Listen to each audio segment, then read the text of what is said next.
நாயும் மாடும் நண்பர்களா இருக்கிற கதைய சொல்லுன்னு கேக்குறான். ஒரு ஊர்ல மணிங்கிற பேர்ல ஒரு நாய் இருந்துச்சான். அந்த நாய் தான் அந்த ஊருக்கே பாதுகாவலனா இருந்துச்சான். ஒரு நாள் அந்த நாய் ஊரை சுத்தி வரும்போது ஒரு மாடு ரோட்டுக்கு பக்கத்துல இருக்கிறத பார்த்துச்சான். அந்த நாயின்னு அக்கா ஆரம்பிக்கவும் தம்பி அக்காவை நிப்பாட்டுறான்.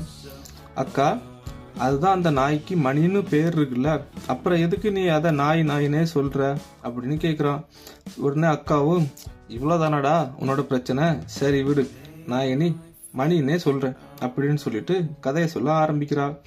மணி அந்த ரோட்ல இருந்த மாட்டை பார்த்து கேக்குறான், என்ன மாடே, எங்க ஊர் பக்கம் என்ன பண்ற அப்படின்னு. அதுக்கு அந்த மாடு, என் காலில் அடிபட்டுடுச்சு, அதனால நான் இங்கேயே தங்கிட்டேன், இன்னைக்கு ராத்திரி நான் இங்கே தான் இருக்க போறேன் அப்படின்னு சொல்லுது. உடனே மணியும், தனியாவா இந்த இடத்துல இருக்க போற, நான் வேணா உனக்கு பாதுகாப்பா இருக்கேன்னு சொல்லுது. அதுக்கு அந்த மாடு, நீ என்னை விட சின்னவனா இருக்கிற, அப்புறம் எப்படி உன்னால எனக்கு பாதுகாப்பு தர முடியும்?